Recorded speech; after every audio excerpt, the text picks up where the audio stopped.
Welcome back to CNU's only source for video news, sports, and entertainment. I'm Cassie Vench. And I'm Tim Krems. Thanks for tuning in. This week on CNU News, an admission error caused thousands to think they were accepted to CNU but weren't. Find out exactly what went wrong.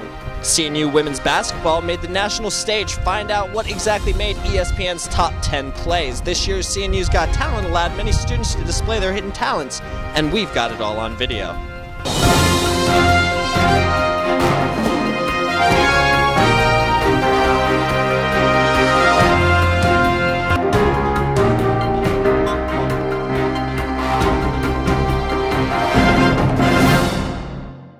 But first in CNU news, prior to spring break, administration officials emailed acceptance letters to 2,000 high school students with the subject line, "Welcome to CNU." However, many of the recipients were not actually accepted into the 2011 freshman class. CNU News' Sam Thrift has details on what exactly went wrong. At 2:30 on February 23rd, the Office of Admissions accidentally sent 2,000 acceptance letters to students who hadn't achieved acceptance yet, if at all. An email followed 4 hours after, informing students of the error.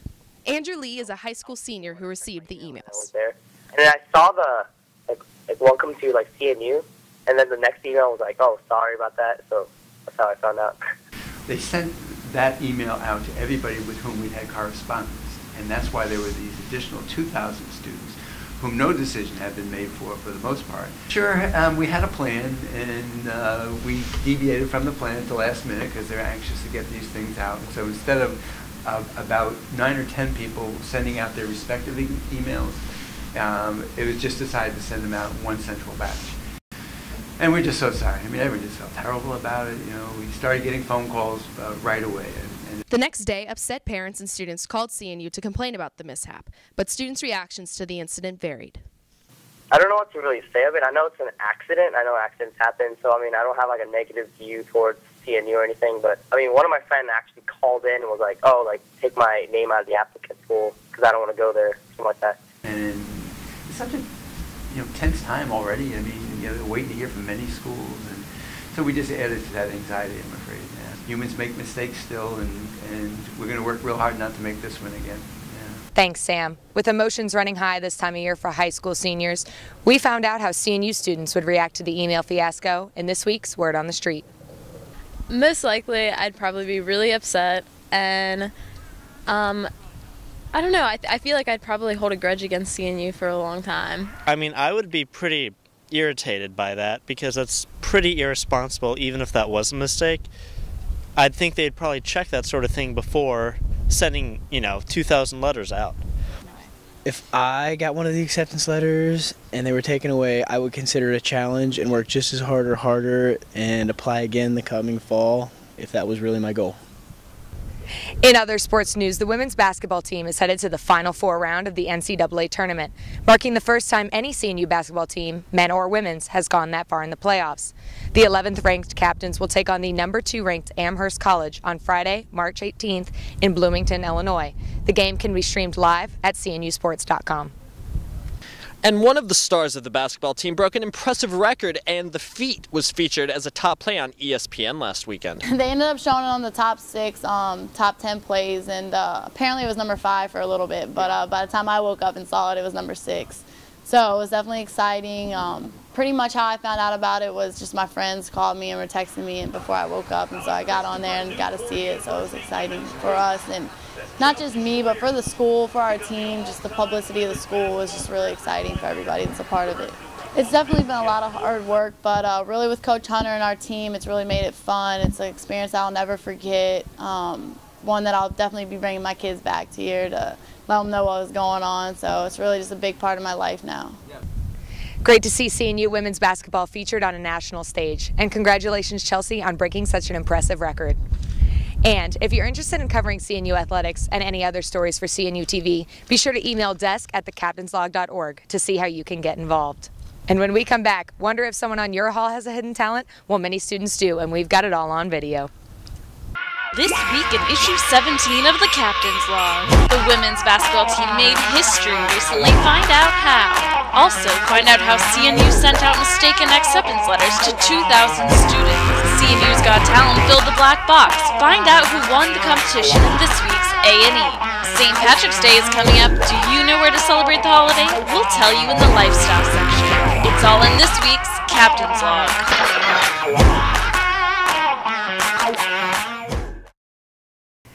It has been an impressive week for all of CNU athletics. First, in baseball news, the Captains defeated Albertus Magnus College 13-3 last week as they continue to improve their record.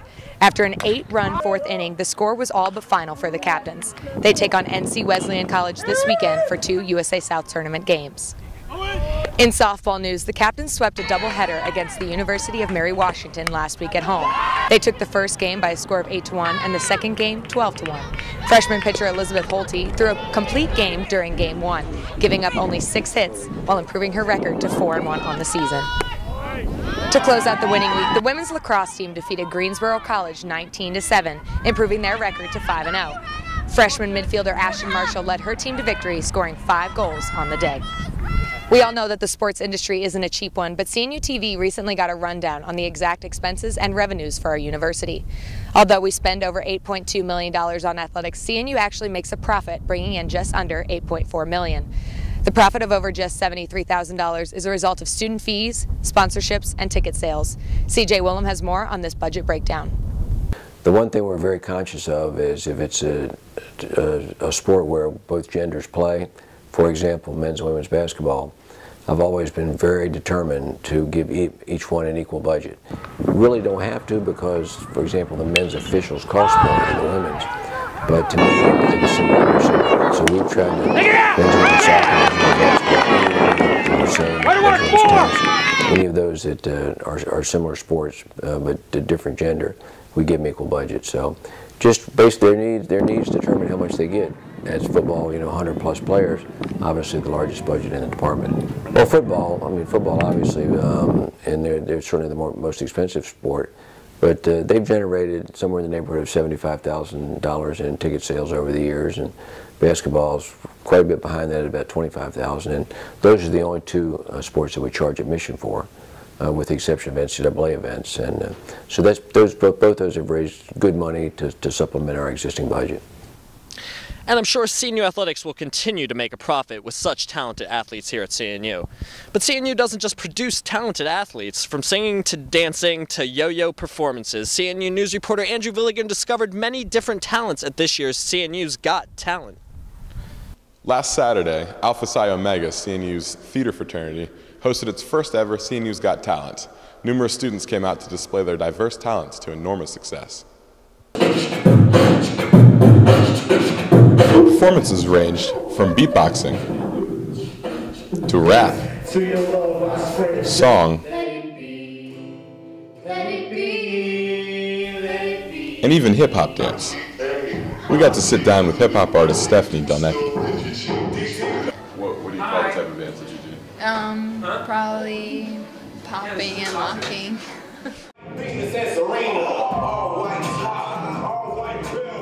I just like performing a lot, so I've done it like my whole life. A panel of 4 disparate CNU faculty gave brief commentary on each act and appeared enthusiastic about every performance. I had a wonderful time. This is like the best college talent show I've ever been to, so I really had a great time, and it was like a nice diversity of acts, and you could really get into it. Like I was engaged the whole time. The winner of the competition, yo-yo girl Ann Connolly, was awarded a $100 cash prize for her amazing yo-yo display.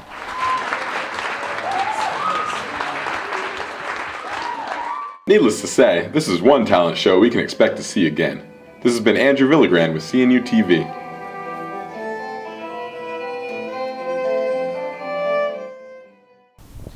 And that does it for this week's episode of CNU News. Be sure to tune in next week for more. I'm Tim Krems. And I'm Cassie Vinch. And as always, you can check out cnutv.org for more videos. We'll be seeing you next time.